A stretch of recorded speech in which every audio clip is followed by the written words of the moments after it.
딜사이트와 함께 배우는 기업 분석 이도영입니다. 안녕하십니까?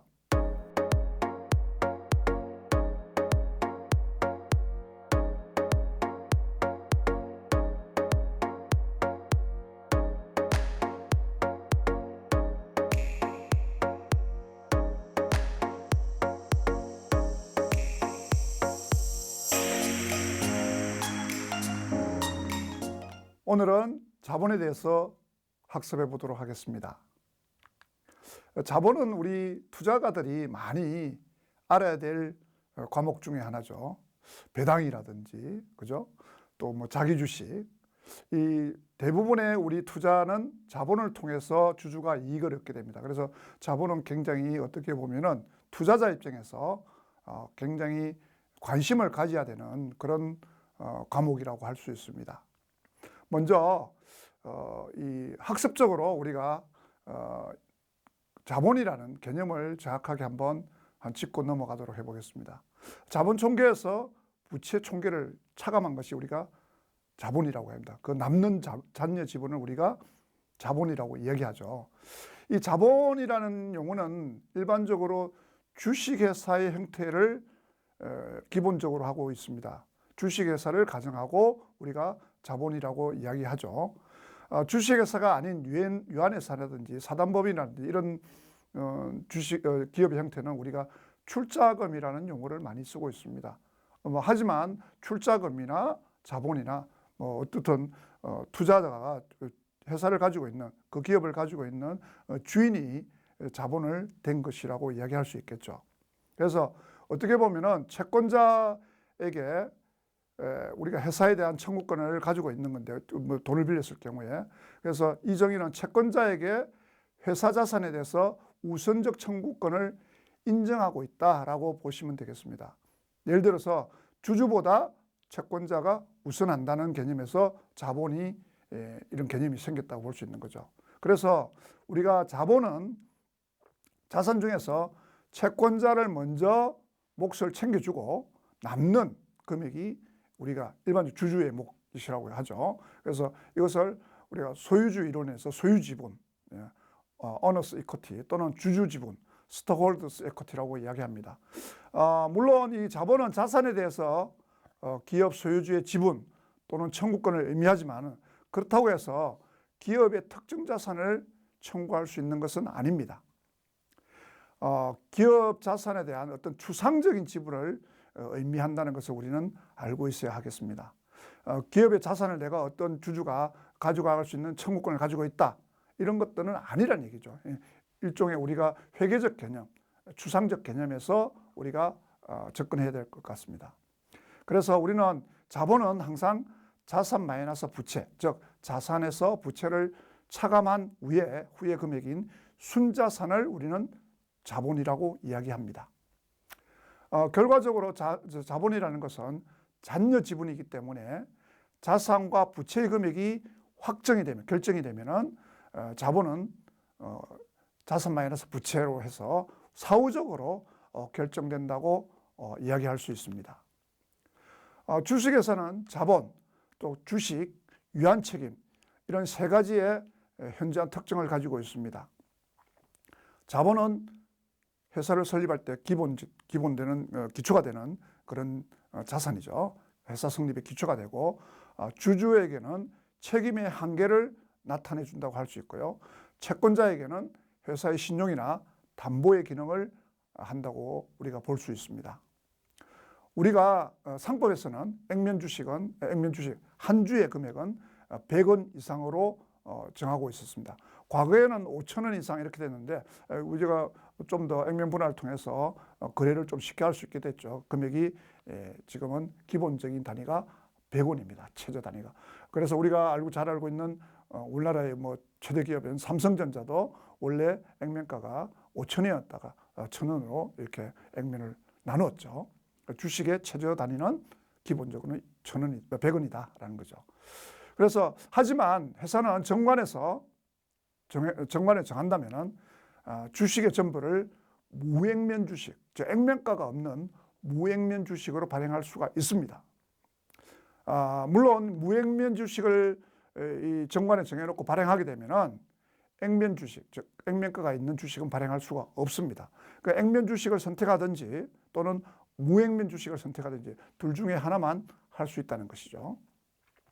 하지만 회사가 이제 성립이 된 후에 이 회사를 만들고 나서 우리가 무액면 주식을 발행하는 경우에는 상법에서는 이 정관의 규정이 없는 신주의 발행 가액 중에서 자본금으로 계상하는 금액 등은 이사회가 결정할 수 있습니다. 자본금은 주식 발행 가액의 2분의 1 이상으로 금액으로서 이사에서 자본금으로 이렇게 올리기로 한 그 금액이 합계가 자본금이 될 수 있습니다.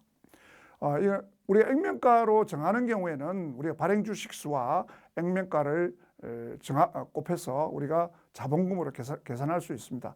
이렇게 간단하지만 이 무액면 주식일 때는 그런 문제가 성립이 되지가 않는 것이죠. 주식의 발행 가액 중에서 자본금으로 계상하지 않는 금액은 자본중위금으로 별도 계상해야 됩니다. 그래서 우리가 액면이 없는 경우에는 이런 문제가 좀 복잡하게 발생할 수 있는 것이죠. 이런 무액면 주식의 그 발행을 통해서 자본을 좀 더 용이하게 할 수 있는 그런 장점이 있는 반면에 회사가 자본적 기초가 좀 튼튼하지 못하다는 그런 단점도 있습니다. 대부분의 주식회사는 그래서 액면가가 정해져 있는 발행 주식수와 액면가가 정해진 형태로 발행되는 것이 일반적입니다. 그래서 우리 자본을 분류해 보면은 자본의 분류는 회계적으로 수탁 책임, 경영자가 주주의 권리를 이양받아서 수탁하는 책임의 보고 차원에서 굉장히 중요합니다. 수탁 책임이라 하면은 회사의 주인은 주주죠. 그래서 그 회사를 경영하는 자산에 대해서 위임받은 자산을 적절히 관리하고 이익을 내고 그렇게 해서 운용하고 보존하고 이런 책임이 경영자한테 있는 거죠. 그게 우리가 수탁 책임이라고 합니다. 우리가 보통 이야기하는 게 스튜어드십이라고 이야기하죠. 자, 이런 우리가 이 수탁 책임의 차원에서 보면은 자본의 분류는 굉장히 중요합니다. 왜? 주주의 권리와 직접적인 연관이 되어 있는 돈들이라고 볼 수 있는 거죠. 자본은 그 발생 원천에 따라서 분류한다거나 또는 사용 제한 여부에 따라서 분류하는 것은 이런 수탁 책임의 보고에 충실하기 위해서라고도 말할 수 있습니다. 우리가 자본을 발생된 원인에 따라서 분류하기도 하고요. 또는 배당을 할 수 있느냐, 배당을 할 수 없느냐 이런 사용 제한의 여부에 따라서 또 분류를 합니다. 이런 것들이 다 어떤 주주로부터 위임받은 그런 자산에 대한 보고 이런 것들을 회계를 통해서 충실하게 보고하기 위한 것이라고 이야기할 수 있는 것이죠. 그래서 자본은 이런 변동 원청이라든지 생성된 원인 또는 법률적 요구를 기준으로 우리가 크게 5가지로 분류할 수 있습니다. 첫 번째가 자본금이고요. 두 번째가 자본잉여금, 자본조정, 기타 포괄손익무게, 이익잉여 이렇게 5가지로 분류할 수 있고요. 그래서 이 자본금은 다시 보통주 우리가 잘 알고 있는 보통주 자본금 또는 우선주 자본금으로 분류할 수 있고요. 자본잉여금은 다시 주식 발행 초과금, 감자차익, 자기 주식 처분이익, 기타 자본잉여금 이런 것들로 다시 세세하게 분류할 수 있습니다. 자본조정은 주식 할인 발행 차금, 감자차손, 자기 주식 처분 손실, 자기 주식 미교부 주식 배당금, 주식 매수 선택권 등으로 구분할 수 있습니다. 기타 포괄 손해액은 매도 가능 증권 평가 이익이라든지 또는 매도 가능 증권 평가 손실, 해외 사업에 대한 환산 손실 또는 환산 이익, 현금 흐름 회피 파생 상품에 대한 환산 이익, 환산 손실 이렇게 구분할 수 있고요. 이익잉여금은 다시 이익준비금, 기타 법정정리금, 그리고 임의정리금, 그리고 미처분 이익잉여금 등으로 구분할 수 있습니다. 이 상세한 내용은 우리가 다음 순서부터 상세하게 우리가 학습해 보도록 하겠습니다. 제일 먼저 자본금입니다. 자, 기본적으로 자본금은 주주들이 납부한 법정 자본금입니다. 그래서 우리 이 자본금은 보통주 자본금과 우선주 자본금으로 구분 표시됩니다. 제가 조금 전에 말씀드렸습니다만은 기본적으로 보통주 자본금이라 하면은 발행 주식수, 회사가 발행한 주식수가 있겠죠. 총 주식수하고요. 그리고 액면가가 있습니다. 뭐 100원짜리든 500원짜리든 이런 액면가가 있죠. 액면가와 발행 주식을 곱한 것입니다. 이게 자본금이죠. 그래서 기본적으로 모든 우선조 자본금이나 보통조 자본은 발행 주식수에다가 액면가를 곱한 것이 기본적으로 자본금이 됩니다. 자, 이 자본금은 우리가 주식 발행을 할 때 우리가 주식을 발행을 주주한테 교부함으로써 성립이 되는 것이죠. 물론 회사가 설립된 이후에도 자금이 필요하면 신주를 발행해서 다시 그 자본을 모을 수가 있습니다. 그래서 우리가 잘 알고 있는 유상증자는 주주로부터 어떤 대가, 뭐 예를 들어서 현물이든지 현금이든지 어떤 대가를 수령하고 주식을 교부하는 거죠. 그래서 우리 주식이 발행되면 기본적으로 자본금이 증가하게 됩니다. 회사의 주식을 발행한다는 것은 자산이 증가하는 것이죠. 현금을 받을 수도 있고 부동산을 받을 수 있고 기타 현물을 받을 수도 있습니다. 그래서 그만큼 회사의 자산이 증가하게 되고 그만큼 또 주주의 소유 지분이 증가한다는 것이죠. 그래서 주식을 발행하면 기본적으로 자본금이 증가하게 됩니다. 그래서 자본금은 액면금액으로 인식하게 됩니다. 제가 조금 전에 말씀드렸다시피 액면금액에다가 발행된 주식의 수로 인식이 되는 것이죠. 물론 현금일 때는 그 금액이 딱 우리가 현금으로서 가치가 딱 표명이 되죠.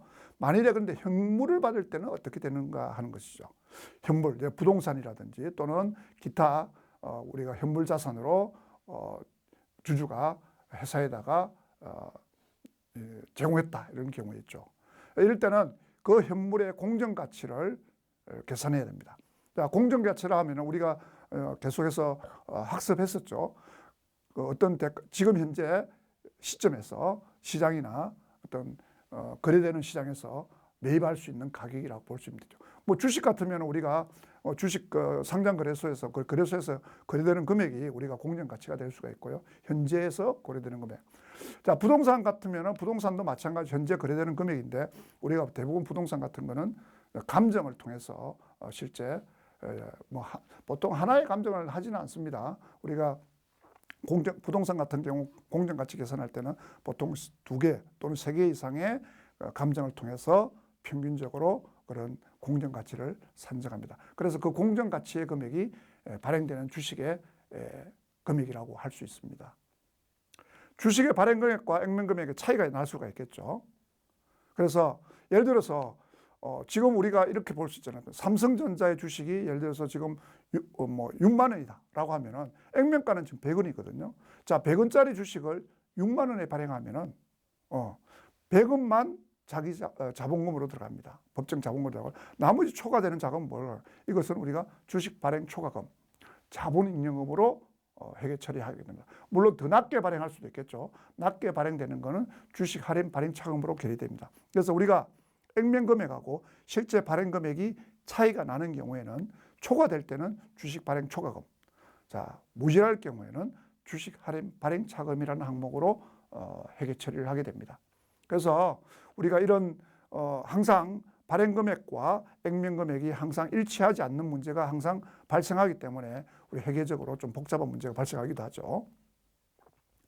법령에 따라서 이익준비금, 법정준비금을 선계받는 경우도 이 선계액을 주식 발행 초과하면서 차감하거나 또는 주식 할인 발행에 가산하기도 합니다.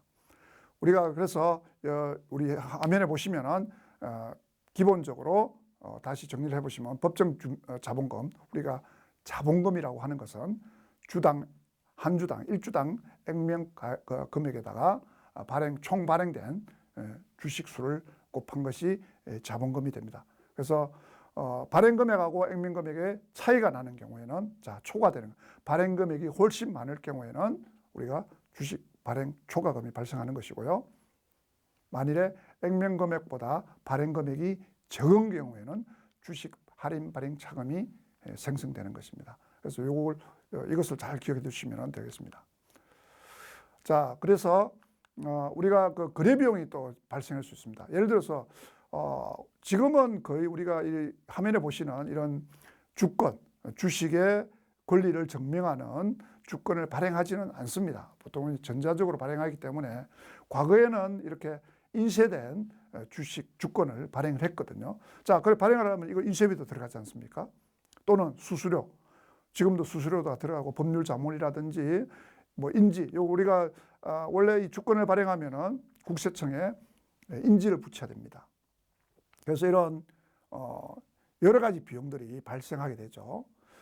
이런 지분 상품을 발행할 자 유상증자를 하거나 또는 회사를 처음 설립할 때 이런 주식을 발행하게 되면은 이런 비용들이 또는 세금들이 발생하게 됩니다. 그래서 이런 비용들은 어떻게 할 것인가 하는 것이죠. 자, 이런 것들을 우리가 자본거래 비용. 자, 우리가 이렇게 자본을 조달하면서 주식을 발행하거나 또는 취득하는 과정에서 이런 비용이 발생하는 이걸 우리가 자본거래 비용이라고 합니다. 만일에 이런 자본을 조달하거나 신주를 발행하거나 이런 것들이 없었다고 하면은 이런 비용이 발생 안 하겠죠. 그래서 이런 거래가 없다고 하면은 이런 비용이 회피가 가능하고 비용을 발생할 수 있는 걸 막을 수 있고 또 자본거래와 직접 관련돼서 발생한 추가 비용에 대해서는 우리가 그런 법인세 효과를 차감한 금액을 우리가 주식 발행 초과하면서 차감하거나 또는 주식 할인 발행 차감에다가 가산하는 방식으로 회계 처리를 하게 됩니다. 그래서 또한 중도에 포기한 자본거래 비용은 단기의 손익으로 인식하게 됩니다. 그래서 비용은 기본적으로 발생하게 되면은 주식 발행 초과금에다가 빼든지 안 그러면은 할인 발행 차감에다가 가산하든지 이런 비용을 우리가 처리한다라고 하시면 되겠습니다. 우리가 한번 예를 들어서 한번 볼까요? 예를 들어서 우리가 보는 게 좀 더 이해하기가 훨씬 쉬울 것입니다. 자, A 회사는 100평방미터의 토지를 현물 출자로 받으면서 보통주 주식 2,000주를 발행했습니다. 액면금액이 주당 액면금액이 10,000원이라는 거죠. 자, 그래서 토지의 공정가치가 3,000만 원이라고 가정할 때, 자, 이 회사의 주식의 발행금액, 보통주 자본금, 주식 발행 초과금 각각 얼마일까요? 우리 한번 알아보도록 하고요. 또 두 번째는 만일에 이 신주를 발행하면서 200만 원의 비용이 발생했다면은 주식 발행 초과금은 얼마로 계산해야 될까 하는 거죠. 실제 우리가 이런 일이 충분히 생길 수가 있죠. 자, 주식의 발행 금액은 우리가 토지의 공정 가치로 하겠죠. 자, 토지라는 것은 우리가 금액이 나오지 않게 돼 공정 가치 평가를 통해서 공정 가치 금액인 3,000만 원이 우리가 주식을 발행한다고 봅니다. 제가 조금 전에 우리가 주식의 발행 금액은 받는 현금의 내용, 그 금액이나 또는 공정 가치를 주식의 발행 금액으로 번독을 했죠. 그죠? 근데 이게 우리가 3,000만 원이니까 만 원을 하게 되면은 총 발행 주식 수가 나오죠. 그래서 우리가 액면 금액에다가 보통주 주식을 곱한 2,000만 원. 자, 여기에 보시면은 2,000주를 발행했죠. 그죠? 예, 2,000주. 자, 여기 왜 그러냐면은 이 회사는 기본적으로 발행을 3,000만 원의 토지를 받고 자, 2,000주를 발행했습니다. 2,000주를 발행했는데 그 2,000주의 액면가는 10,000원이었죠. 그렇기 때문에 자, 주식으로 주주한테 실제 주는 주식의 가격은 2,000만 원이 되는 것이죠. 그래서 발행되는 자본금은 자, 우리가 재무상태표에 잡히게 되는 자본금은 액면가 10,000원 곱하기 2,000주 이렇게 해서 2,000만 원이 자본금으로 계리가 되게 됩니다. 자, 그런데 실제 공정가치가 3,000만 원이었죠. 그죠? 그래서 3,000만 원에서 발행된 주식의 가치인 2,000만 원을 빼고 나면은 1,000만 원이 남죠. 이 1,000만 원은 우리가 주식을 발행하면서 액면가보다 초과된 금액이 되겠죠. 그래서 이것을 우리가 주식 발행 초과금이라고 합니다. 이 주식 발행 초과금은 1,000만 원이 되는 것이죠. 그래서 이 1,000만 원이 주식 발행 초과금이 각각 계산이 됩니다. 그래서 우리가 1번의 질문에 있는 주식의 발행 금액은 자, 우리가 3,000만 원을 발행됐는데 보통주 자본금은 2,000만 원이 계리가 되고 그래서 그 초과되는 금액은 1,000만 원 이렇게 각각 계산이 됩니다. 근데 신주 발행 비용이 200만 원이 이제 소요가 됐죠. 그래서 우리가 실제적으로 차감한다는 것이죠. 자, 주식 발행 초과금은 비용을 빼고 나머지 금액을 주식 발행 초과금으로 인정하게 됩니다. 그래서 1,000만 원에서 발행 비용 200만 원을 차감한 800만 원이 주식 발행 초과금이 되는 것입니다. 여러분이 이렇게 신뢰를 들어서 보시면 이해하기가 훨씬 쉬울 것으로 봅니다. 자, 그래서 신주 청약 증거금에 대해서 한번 보도록 하겠습니다. 자, 청약기일이 경과된 신주 청약 증거금 있죠. 우리가 실제 유상증자를 기업이 자금을 공모를 통해서 모집하는 경우에 청약 증거금을 나 얼마를 나는 청약하겠어 하고 증거금을 납입하게 됩니다. 그래서 이런 자금들은 우리가 자본 조정으로서 회계 처리를 합니다. 신주 납입액으로 충당된 금액은 자본적으로 하고요. 나중에 다시 자본금과 자본잉여금으로 주식을 발행하는 시점에서 우리가 나누게 됩니다. 기본적으로 금액이 초과될 때, 아까 조금 전에처럼 주식 발행 초과금이 생기는 경우 자본금하고 자본잉여금, 자, 아까 우리가 말씀드린 주식 발행 초과금은 조금 전에 말씀드린 대로 자본잉여금 항목에 속합니다. 그래서 자본금하고 자본잉여금으로 각각 나누어서 회계 처리가 되는 것입니다. 자, 보통주와 우선주는 배당금과 청산시의 권리가 각각 다릅니다. 그래서 자본금을 구분하여 표시하게 됩니다. 우리가 일반적으로 잘 알고 있는 우리가 보통주, 일반 주식은 보통주라고 그러죠.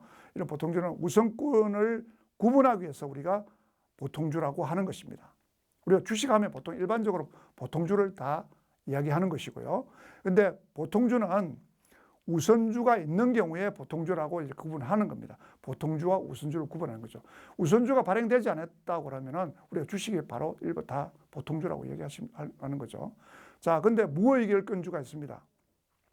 우리가 의결권을 가지지 않는 주식이라는 얘기죠. 무의결권주는요.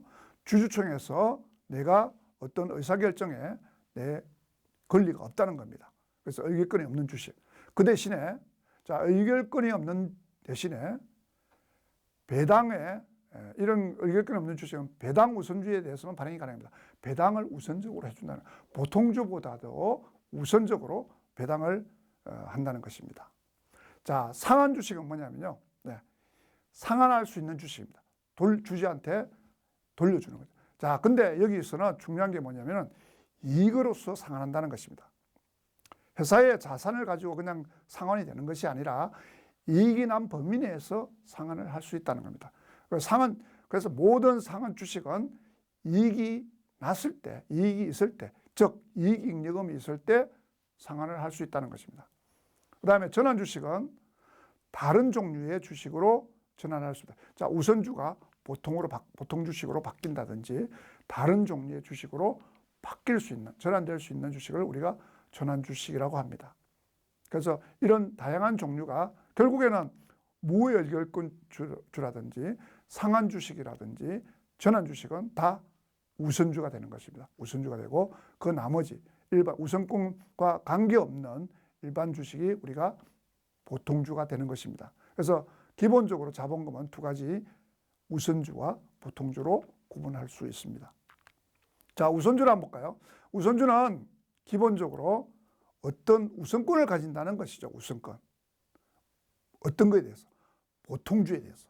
보통주보다 어떤 권리를 가져간다는, 우선권을 가져간다는 얘기입니다. 그래서 우선주는 기본적으로 이익 배당에서 우선권을 가지고 있는 것도 있고요. 또 잔여재산, 자, 회사가 청산이 될 때 채권자한테 돈을 배분해주고 남는 돈을 주주가 가져가게 되는데 그 주주 중에서도 만일에 우선주가 있다 그러면 그 남는 자산에 대해서 우선주를 가진 주주가 먼저 가져갈 권리가 있다는 것입니다. 그게 우리가 잔여재산 분배권의 우선권을 가지는 주주라고 얘기했습니다. 우리나라에서는 이 대부분 이익 배당에 대해서만 우선권을 부여하고 있습니다. 그래서 보통 잔여재산 분배권을 가지고 있는 주식도 있을 수 있겠지만 대부분 이익 배당과 관련된 겁니다. 그래서 우리가 상장되어 있는 삼성전자 주식도 보면은 삼성전자 우선주가 있거든요. 이익 배당에 대해서 대부분 규정하고 있는 것들입니다. 이익 배당을 우선적으로 받을 수 있다. 보통주보다. 그래서 상법에서는 정관에 이런 우선주와 보통주의 내용과 수를 정해서 이익의 배당이라든지 잔여재산의 분배라든지 주주총회에서 의결권을 행사한다든지 또는 상환한다든지 전환에 대한 이런 내용이 다른 주식을 발행할 수 있도록 규정하고 상법에도 규정하고 있습니다. 그래서 우리가 이 화면에 보시면은 보통주와 우선주는 우선주는 보통주와 구분하기 위해서 우리가 보통주라고 했죠. 가장 일반적인 주식의 형태가 보통주고요. 대부분 의결권을 다 가지고 있습니다. 의결권을 다 가지고 있고요. 배당금이 그 대신에 우선주보다 낮고 그 대신에 의결권을 가지고 있으니까 우선주 대비 주식의 그 시장 거래 가격이 높은 경우가 대부분입니다. 그래서 대부분의 보통주는 우선주보다 가격이 시가가 높게 형성되어 있는 게 많습니다. 우선주는 의결권이 없는 대신에 보통주보다 배당금이 높고요. 이자라든지 잔여 배당, 재산의 분배 등에서 우선적 지위가 주어지는 것입니다. 그래서 우리가 우선주하고 보통주에 대해서 우리가 이번에 확실하게 알아보실 겁니다. 그래서 우선주는 여러 가지 주식 종류가 있습니다. 여기 보시면은 참가적 우선주, 비참가적 우선주, 누적적 우선주, 비누적적 우선주로 구분할 수 있는데요. 참가적 우선주는 1차적으로 우선주가 배당을 먼저 받고 나서 보통주의 같은 비율로 배당금을 지불한 이후에도 이익이 남아있다. 그래서 그 잔여이익에 대해서 보통주와 함께 배당에 참고할 수 있는 우선주입니다.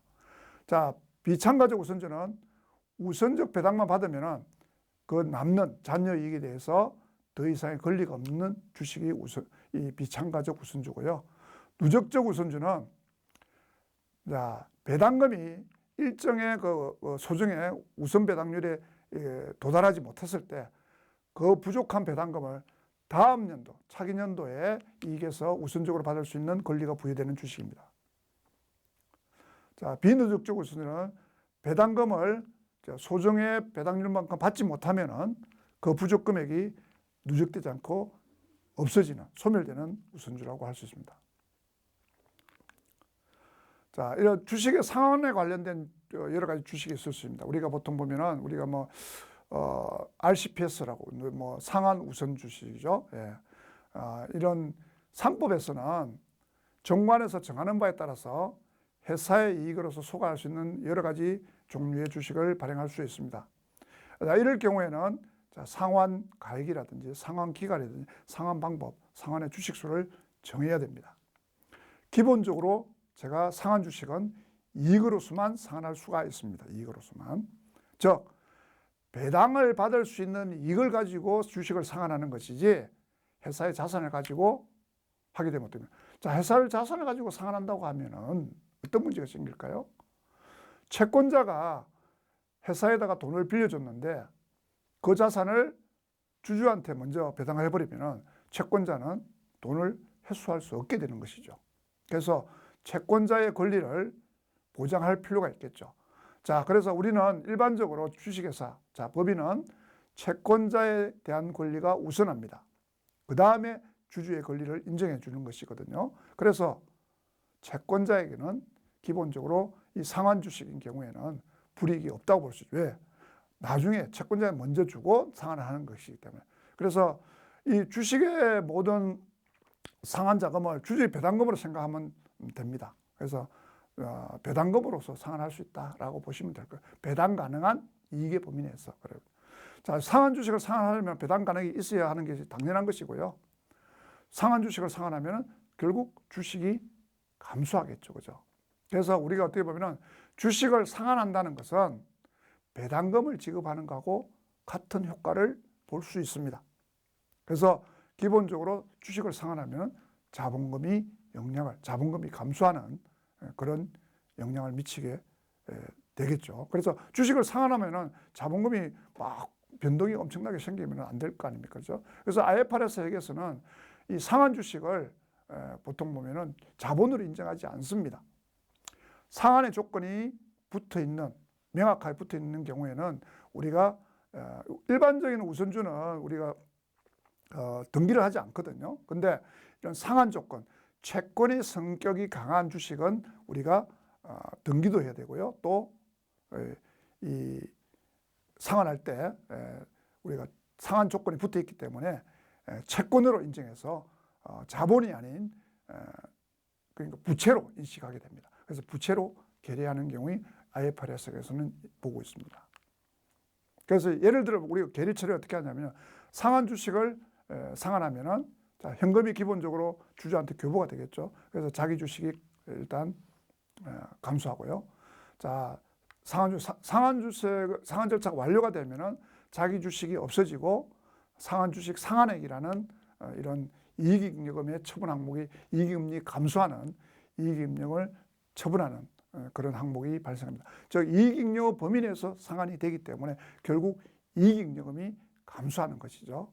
그래서 별도 적립금이 있다. 만일에 이런 상한 주식 때문에 내가 상한을 준비하기 위해서 별도로 적립을 자 일정 금액의 이익잉여금이 나오는 부분들을 이사의 계례를 통해서 별도로 적립하는 경우가 있습니다. 이런 과목들은 별도로 정할 수가 있거든요.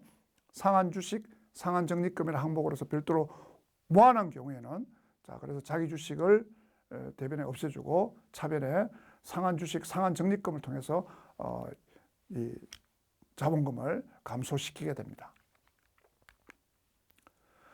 상한 주식을 자 정기에서 이월된 이익잉여금에서 상한하겠죠. 자 이익잉여금 처분계산서의 표시가 어떻게 되냐면요. 이 미처분 이익잉여금에서 정기 이월된 미처분 이익잉여금 다음에 상한 주식 상한의 그 과목으로 표시하게 됩니다. 결국에는 이익잉여금을 처분하는 방식으로 된다는 것이죠. 상한 주식을 상한하게 되면은 주식 수는 자 감소하겠죠. 우선주 주로 이제 우선주가 되겠죠. 보통주가 아닌 상한 조건에 붙은 우선주가 되기 때문에 자 이런 주식을 감소하게 불구하고 회계사고로는 자본금 자 우선 보통주 자본금에는 영향이 없겠죠, 그죠? 그래서 기본적인 보통주 자본금은 변하지 않습니다. 그래서 액면금액 즉 보통 우리가 자본금으로 계례하는 발행 액면 총액과 주식수의 금액은 자 근데 물론 이 상한 주 우선주의 금액은 감소할 수도 있겠죠, 그죠? 예, 그래서 재무제표 주식에는 발행 주식의 주식수를 기재해야 되는데 상한 주식만큼 감소를 반환했기 때문에 자본금이 발행 주식의 액면 총액과 일치하는 사유를 주식에 공시를 해야 됩니다. 네. 상환되는 경우에. 근데 IFRS에는 대부분의 이런 금액들을 자기 자본에 계리하지 않고 부채로 계리한다고 말씀드렸습니다. 다음은 자본잉여금입니다. 자, 자본잉여금은 기본적으로 상법 3의 준비금이라고 할 수 있습니다. 준비금. 상법상에서는 자본준비금이라고 하죠.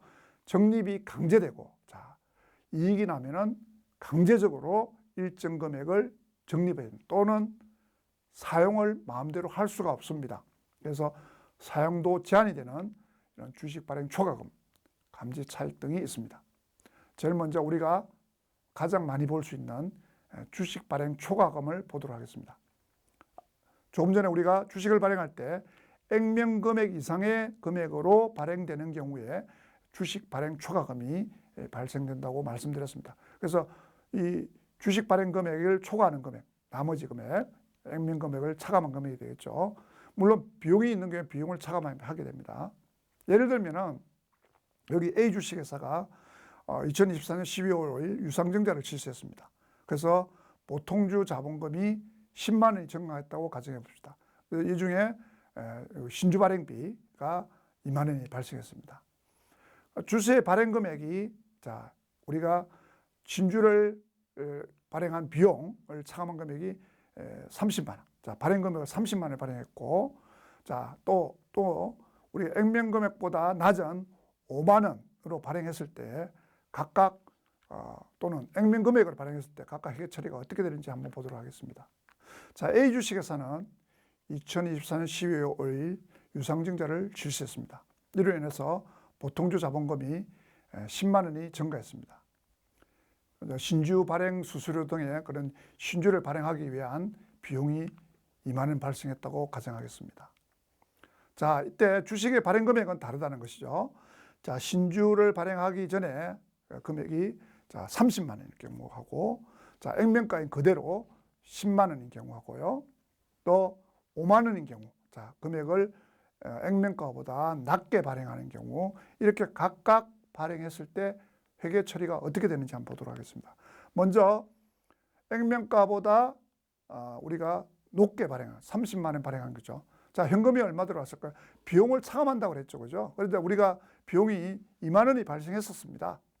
그래서 실제 30만 원을 발행했지만은 실제 2만 원의 신주 발행 비용을 차감하게 되면은 들어오는 금액은 28만 원이 되겠죠. 그죠? 그래서 28만 원의 차변의 자산의 증가 28만 원이 발생하고요. 자, 자본금은 액면가, 우리가 액면가로 기록한다고 그랬죠. 그래서 자본금은 10만 원이 발생하게 됩니다. 그래서 주식 발행 초과금. 자, 주식 발행 원래는 20만 원인데 비용을 2만 원 차감하겠죠. 그래서 주식 발행 초과금은 18만 원이 기록이 됩니다. 그래서 활정 발행하는 경우에는 이렇게 차변의 현금 28만 원, 자본의 증가 10만 원, 또 자본 잉여금인 주식 발행 초과금이 되겠죠. 18만 원이 발생하게 됩니다. 자, 액면 발행할 경우에는 기본적으로 자본금은 똑같습니다. 액면가 곱하기 발행 주식수, 즉 자본금 액면가 그대로 10만 원이 대변에 자본의 증가, 자본금 10만 원이 발생하고요. 자, 현금은 비용을 차감한 8만 원이 들어오겠죠. 현금 8만 원. 그래서 주식 할인 발행 차금이 2만 원이 발생하게 됩니다. 자, 모자라는 금액이 되겠죠. 자, 이거보다 훨씬 더 금액을 더 낮게 하는 경우입니다. 자, 우리는 자본금은 기본적으로 자, 10만 원 똑같습니다. 할인 발행하더라도 실제 5만 원에 발생했죠. 5만 원. 5만 원에서 우리가 비용이 2만 원이 발생했죠. 그래서 실제 현금이 들어온 거는 3만 원이 되겠습니다. 3만 원이 차변의 자산의 증가가 되고요. 자, 7만 원 차이가 생기죠. 자, 우리가 여기서 액면가보다 발행 금액이 낮은 5만 원의 차이가 생기고요.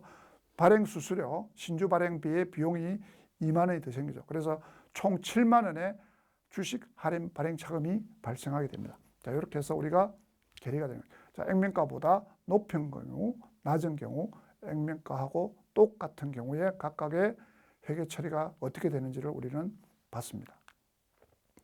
그 다음에 감자 차익입니다. 자, 자본이 감자라는 것은 자본이 줄어든다는 얘기죠. 자본이 감소한 경우에 그 감소액이 주식을 소각한다든지 또는 주금을 반환하는 거죠. 주금을 반환하면서 수령한 금액이 자, 결손의 보존에 충당한 금액을 초과한 금액, 그 초과액이라고 합니다. 자, 이게 뭐 말이 조금 어려운데요.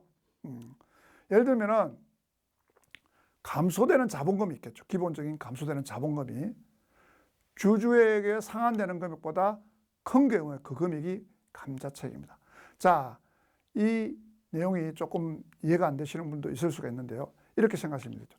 자, 자본금이 10만 원이 줄어드는데 주주한테는 7만 원만 줬습니다. 그러면 3만 원을, 자, 자본금이 실제적으로 10만 원이 줄게 되는데 주주한테는 7만 원 주면은 3만 원 남게 되죠. 이 3만 원이 감자 차익이 되는 것입니다. 주주에게 상환되는 금액보다 자본금에 줄어드는 금액이 클 때 그 차익이 감자 차익입니다. 무상감자인 경우에는 자, 무상감자는 주주한테 돈을 주지 않는 것이죠. 자본금 전체가 감자 차익이 됩니다. 자, 유상감자인 경우에는 그 금액이 차익은 나는 금액이 제가 1번에서 말씀드린 그 금액의 차이가 자, 주주한테 반환되는 금액보다 액면 금액이 적을 경우에 감자 차익이 발생한다는 거죠. 취득가액과 액면 금액을 비교해서 취득가액이 많은 경우, 즉 현금을 적게 주는 경우라고 볼 수 있겠죠. 자본금이 더 많고요. 자, 이렇게 해서 현금을 적게 주게 되면은, 즉 액면가액을 훨씬 적은 경우에는 감자 차익, 차변에 자본금이 실제 액면가액만큼의 자본금을 감소시키게 되고 교부되는 주금으로 반환되는 금액, 주금 반환해서 수령한 금액이 적겠죠. 이렇게 현금이 나가게 되고요. 그 차익만큼 감자 차익, 즉 자본거래로 인한 이익이 발생되게 됩니다. 자, 반대의 경우가 있겠죠. 현금을 오히려 더 교부하는 경우라든지 주식의 소각 금액이 훨씬 많은 경우입니다. 자본금보다. 자, 이럴 때는 감자 차익이 있는 경우에는, 이미 발생한 감자 차익이 있는 경우에는 그 금액을 먼저 계산하고요. 계산하고 나머지 금액을 감자 차손으로 하게 됩니다. 물론 감자 차익이 이미 계리된 게 계산되어 있는 게 없다고 하면은 전액 감자 차손으로 인식하면 됩니다. 자, 기타 자본잉여금을 한번 보도록 하겠습니다. 자, 기타 자본잉여금은 앞서 말씀드린 주식 발행 초과금이나 감자 차익, 이런 우리가 과목이 아닌 다른 어떤 과목이라고 할 수 있죠. 기타의 과목이라고 할 수 있죠. 기타의 잉여금이라고 할 수 있습니다. 자본거래라는 것은 손익거래에 반대되는 개념이라고 할 수 있습니다. 우리가 손익거래라고 하면은 어떤 거래를 통해서 이익이 발생하거나 손실이 발생하는 거래라고 할 수 있죠. 물건을 파고 살거나 뭐 이런 대표적인 게 우리가 손익거래라고 할 수 있죠. 그죠? 하지만 이런 자본거래라는 것은 이런 주주와의 거래, 주주가 자본금을 납입한다든지 이런 주식을 감소시킨다든지 이런 자본을 증감시키는 거래, 이런 것들이 우리가 자본거래라고 볼 수 있죠. 그래서 어떻게 보면은 이런 자본거래라는 것은 재무상태표에 그 자본의 기능적 측면에서 붙여진 용어라고 이야기할 수 있습니다. 자본은 앞서 우리가 본 것과 같이 장기적으로 영업활동에 되는 그런 기초자산, 어떤 비용들, 자본들을 대주는 그런 기초가 된다고 볼 수 있습니다. 또는 자본이 많은 기업은 채권자 입장에서도 자산 자체가 그 원천이 결국 자산으로 들어오기 때문에 채권자에게 대한 담보로서의 기능을 할 수 있습니다. 그래서 자본이 많은 기업들은 채권자가 굉장히 상환 능력이 있다고 볼 수 있는 그런 우량한 어떤 채무자가 될 수가 있는 것이죠. 채권자 입장에서 보면은. 그래서 이러한 그 기타 자본 잉여금에는 자기 주식 처분 이익 등이 있습니다. 그 다음에 자본 잉여금 중에 하나가 또 재평가 적립금이라는 게 있습니다. 기본적으로 재평가 적립금은 지금은 발생되지 않습니다. 과거에 발생됐던 어떤 과목들이 남아있는 거라고 볼 수 있는 것이고요. 이 재평가 적립금은 자산재평가법의 규정에 의해서 적립된 금액입니다. 이 자산재평가법은 2000년도 말까지만 운영되고 지금은 폐지된 법률입니다. 자산을 재평가해서 내가 자본을 늘리는 것은 지금 인정되지 않고 있습니다. 그래서 현재는 자산재평가법이 폐지되었기 때문에 재평가를 할 수가 없습니다. 과거 재평가로 발생했던 재평가 적립금, 2000년도 이전에 발생했던 재평가 적립금이 아직도 남아있을 경우에 이런 자본잉여금을 구성하게 됩니다. 지금 우리가 IFRS 회계에서 자산 재평가 손익하고 회계 처리하는 것은 다른 것입니다. 재평가 적립금은. 그래서 재평가한 자산 중에서 상각이 되는 자산은 재평가한 차익만큼 증가된 장부 금액에 의해서 감가상각을 다시 하게 됩니다. 따라서 전체 총이익은 재평가 전보다 증가된 감가상각비만큼 더 적게 계상될 것입니다. 현재 가치를 고려하지 않고 단순히 재평가의 효과를 계산하면 다음과 같습니다. 즉 재평가 효과는 재평가로 증가된 감가상각비 곱하기 한계 법인 수율이 재평가 효과라고 볼 수 있는 것이죠. 하지만 이것이 앞서 말씀드린 것 같이 2000년도 말까지만 운영되고 지금은 폐지된 거기 때문에 거의 없는 경우가 대부분입니다. 그 다음에 우리가 자본 조정에 대해서 한번 보도록 하겠습니다. 자본 조정은 자산이나 부채로 확정되지 아니한 항목, 그리고 자본거래에서 발생된 손실의 결과임에도 불구하고 단기 손익으로 처리하지 않는 항목들로 구성된다라고 되어 있습니다. 이런 것들은 아까 말씀드린 우리가 주식을 발행할 때 액면가보다 낮게 발행하는 경우 주식 발행 할인 발행 차금이 발생하죠. 주식 할인 발행 차금, 자기 주식. 자, 어떤 법인이 자기의 주식을 시장에서 매입해서 보유하고 있는 경우 자기 주식, 그리고 주식 매수 청구권, 매수 선택권, 출자 전환 채무, 감자 차손. 자, 우리가 감자 차익하고는 다르죠. 감자 차익은 자본잉여금에 결의되고요. 감자 차손은 자본 조정에 결의됩니다. 그리고 자기 주식 처분 손실, 이런 것들이 자본 조정 항목입니다. 이거는 자본거래에서 발생된 손실이 대부분입니다. 그럼에도 단기 손익, 즉 이익 손익계산서에는 결의되지 않는다는 것입니다. 그냥 자본 항목에서만 조정되는 것이죠. 대표적인 것이 자기 주식입니다. 반드시 자기 주식은 다른 항목과 구분해서 표시합니다. 나머지 항목은 통합해서 보고할 수 있습니다. 제가 말씀드린 할인 발행 차금이라든지 주식 매수 선택권이라든지 감자 초선은 하나의 항목으로 합쳐서 기타 자본, 자본 조정으로 표시할 수는 있습니다만은 자기 주식은 절대 합쳐서 기타 자본 조정으로 표시할 수 없습니다. 반드시 별도의 항목인 자기 주식 항목으로 표시해야 됩니다. 즉, 자기 주식은 자기의 주식을 자기가 가지고 있는 것, 금고주라고도 합니다. 자기 회사가 발행한 주식을 매입하여서 보관하고 있습니다. 소각하지 않고 보관하고 있는 것이죠. 자, 근데 이 자기 주식에 산다는 것은 결국 주주한테 돈을 주고 그 주식을 회사가 매입하는 것이죠. 그래서 어떻게 보면은 주주한테 돈을 돌려주는 효과하고 똑같습니다. 그래서 회사가 자기 주식을 마음대로 만약에 살 수 있다고 하면은, 자, 이것은 자기 자본에서, 상법에서 요구하는 자본 충실의 유지가 되지도 않습니다. 또한 채권자 보호에도 소홀히 되겠죠.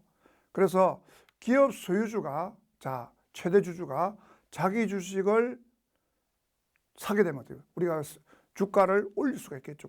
그래서 주가 조작이나 투기의 수단으로 악용될 수 있는 문제점도 있기는 합니다.